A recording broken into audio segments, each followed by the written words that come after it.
Pride readers, welcome to Pride Book Fest. I'm Stephen Salvatore, they, them, and he, him. I'm the author of Can't Take That Away and the co-founder of Pride Book Fest. And this is a PBF Outburst. Today, we are actually going to bring you librarians from the Hoboken Public Library to talk about LGBTQ books that they have at their library, as well as some really cool upcoming events and promo. We're really happy to spotlight them. And so without further ado, let's get it started. Here's your outburst. Hi, I'm Ethan Galvin, reference librarian with the Hoboken Public Library in Hoboken, New Jersey. I want to introduce on my right-hand side, Asha Mobiley. She's our YA librarian, and she'll be talking shortly after me. And Laura Knittel, who is our, what is your title, Laura? It's a marketing and outreach, social media. Yeah, social media. Yeah. My pronouns are she, her. Okay, mine are he and him. Mine is she, her, they, and them. One of my many responsibilities here is ordering nonfiction for the library, adult nonfiction, that is. I also, as a proud gay man, pay special attention to ordering LGBTQ books as well. I find those in the mainstream reviews, like Publishers Weekly and Library Journal, etc. I also find them through the Independent Book Publishers Association, who sends me emails. So I find material there. Some of the more prominent, I would say, LGBTQ publishers are Sapphire Books, Pride Publishing, and Bella Books. Are just a few of them that I'll go on their websites and see what they have available, especially if I'm looking for new material as well. So that's how we establish building a collection, a core collection for the LGBTQ community. And we have several Library Pride Month programs that have been planned.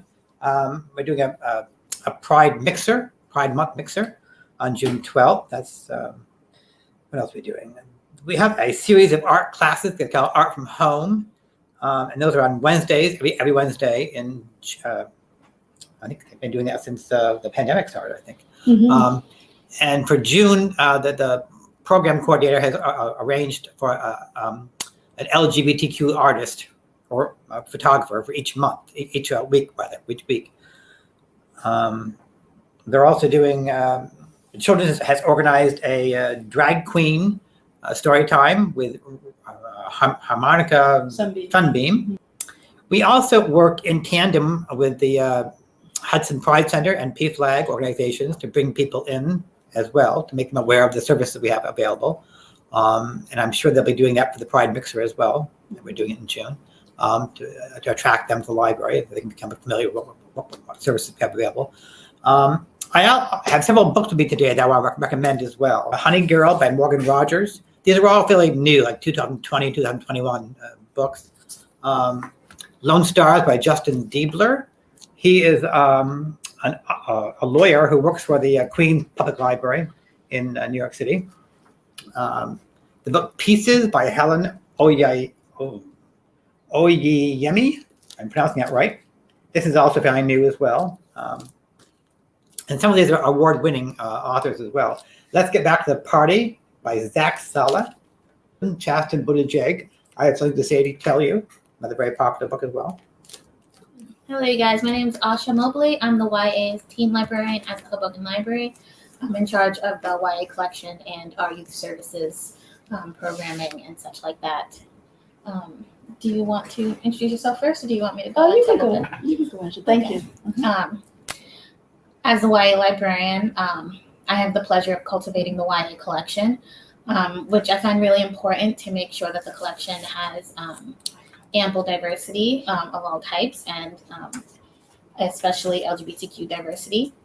Our collection usually serves between ages 12 and 18, which coincides with like a little over half of when LGBTQ youth start discovering themselves that I looked up. And so these books are really hitting kids and teens exactly when they need it. So it's especially important that they can find themselves in the literature. And all kinds of literature, not just nonfiction, not just contemporary, but I'm happy that we're starting to see a lot more LGBTQ characters in genre fiction, like sci-fi and fantasy, romance. We're getting rom-coms and intersectionality in a lot of YA literature. I'm really spoiled for choice now. It wasn't like that like a couple years ago, But really, in the last couple of years, there's been a ton coming out. It's great that I'm able to cultivate that and make sure that we're putting the books in their hands. We're not done yet. I found a great quote by author Caleb Rohrig, author of Death Prefers Blondes. But the work isn't done until every reader has a shelf full of titles that reflect them. Thank you, Asha. Yes, I am so excited to be here. I definitely want to say thank you to the Pride Book Festival. This is very exciting. I actually, as Ethan mentioned, I do serve as the LGBTQ liaison to the mayor of Hoboken for the city of Hoboken. I've been doing that since 2018 for the city. And it's a great match in that it is a volunteer position. But I've been working with the Hoboken Library for the last 14 years and have been instrumental in birthing our LGBTQ programs many years ago here. And now it's such a blessing in my eyes to have my colleagues here who are building upon all that which we built over the last several years. And so important in putting books in people's hands. And so my work here is twofold. I'm not a librarian, uniquely enough, but my background is in marketing, business development, and the arts. But I've learned a great deal from librarians. And I think the most amazing thing I've learned is their commitment, of course, to reading. But it's almost like more than reading, it's just a connection to relationships by way of authors. And having these stories be told, be put on the shelves, and for people to access is a tremendous gift. Yes, not only for the LGBT community, but for all. And it helps us, certainly. So the other thing I wanted to cover today, and certainly I could pass it back to my colleagues, is to speak about alliances. And a library, through our programming, really allows us to build alliances in our community by building bridges with different parts of our community, be it teens, adults, family and friends and allies of the LGBT community. And it's really vital because it's through that programming as a library that we can extend our listening, our collection. We can survey the community and ask them, hey, what would you like to see? Or not, it's a gift to be able to do that here in our city of Hoboken. And I don't take that lightly. I am married to my wife of 17 years. And it's been a long road. And so if a library can serve as a place of information and storytelling and just being related, just making room at the table. You may not have to accept what I do and who I am, but if you make room at the table for me, then I can imagine that's a tremendous, it's a gift to me. So that's what I would say for now. I would like to circle back. I think Asha might want to share some programs that you'll be doing this year. For Pride, and I can circle back and talk a little bit more about alliances in our local community and resources. So, sure. Mm-hmm. So when I was thinking about what I wanted to do this Pride Month, I wanted to tackle 2 issues with our teens. Mm-hmm. One was helping them find representation, which they might need, but also in a way that they can get it where the thing with teens is they're not always going to come in and ask for exactly what they want. Mm-hmm. Sometimes they might not even know what they're looking for. And I wanted to make sure that I was promoting our diverse materials and the representation they might need in a way that might suit them. So throughout the month of June, I'm going to be highlighting books with LGBTQ characters and talking about their issues. And I want to make sure that I'm giving space to provide different kinds of diversity. Mm-hmm. So it's going to be a series of videos where I'm highlighting books in our collection that they can take out, divided amongst different identities. That way there's something for everyone. Mm-hmm. I'm making sure that there's intersectionality, they're spoiled for choice. I want them to know that they're spoiled for choice in the YA collection. Yeah. Another thing was most of our teens, they know about Pride, but they might not know about the history of Pride. Mm-hmm. They might not know about the struggles and everything that the community's been through to get where we are now, where there is choice, there is representation. I have talked to some teens that really, they didn't know how good things were now, even though we still have ways to go. They really had no idea how hard things were. And so we're doing for teens, it's Pride Month Jeopardy, a way that they can kind of learn about the history of Pride, about important figures. That's fun for them and really targeting like our audience. So that's what we have going on. Oh, that's incredible. That's wonderful. I like the added note there about looking to the history.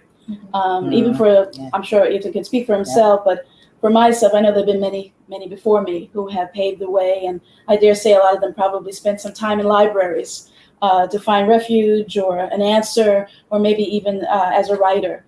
But to segue from what Asha just mentioned and tying into our LGBT community and how we can, how the library contribute to lifelong learning. We've been doing it, as I mentioned, over 10 years now, almost 14 at this point, I should say. The type of programs which we had, I don't know if that Ethan maybe covered this, but we've had panel discussions. We've even had transgender panel discussions. We've had, of course, artists and writers and painters and musicians. And we're having a mixer this year, which will invite our local community. That's the first thing we're doing now.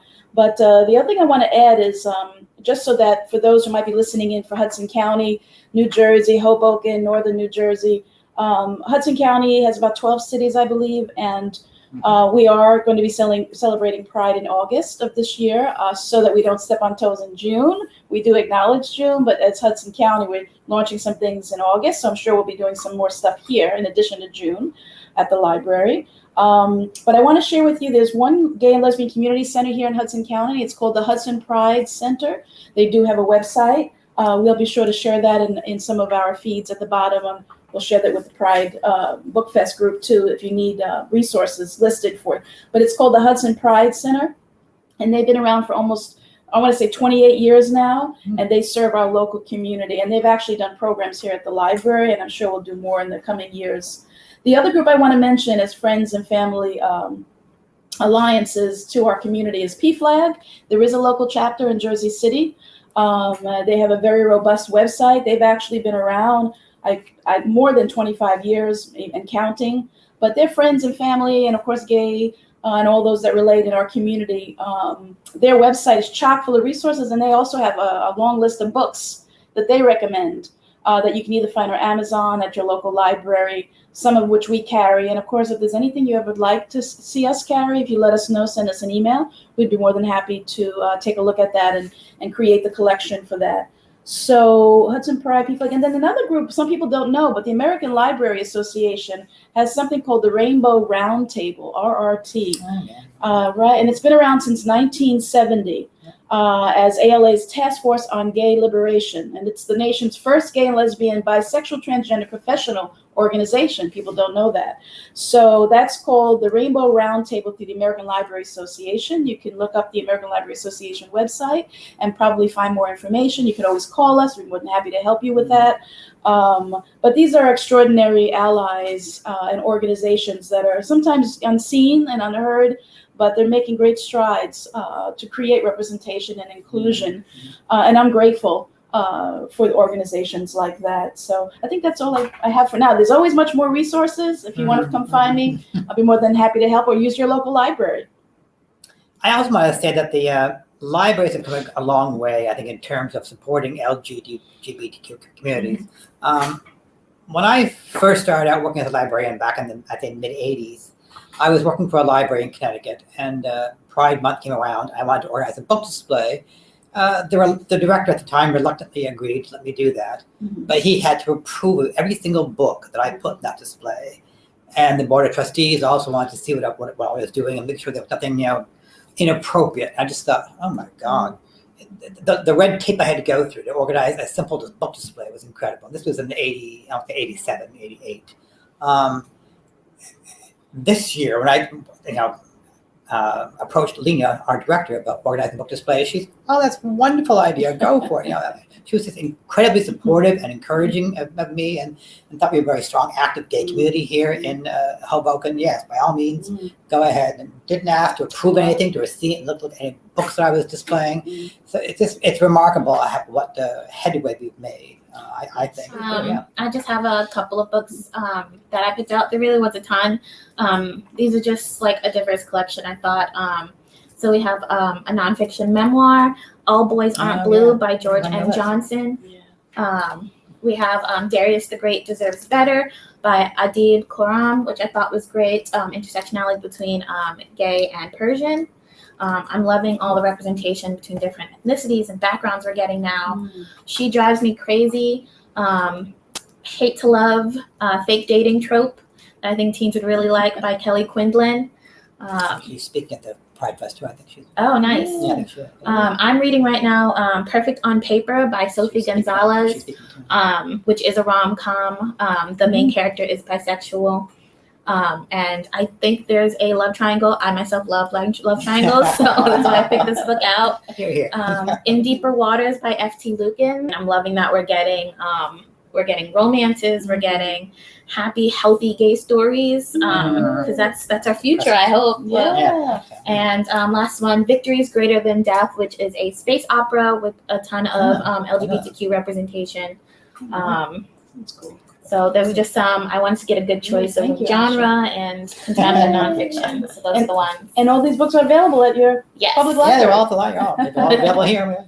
And I think Ethan mentioned we're part of the Buckles Consortium, which is the 78 libraries. So 8 libraries, I believe. You can you can have a card with our library and still pull from the other collection of those other libraries. Or other libraries. There's probably so many more books there. You can find us at HobokenLibrary.org.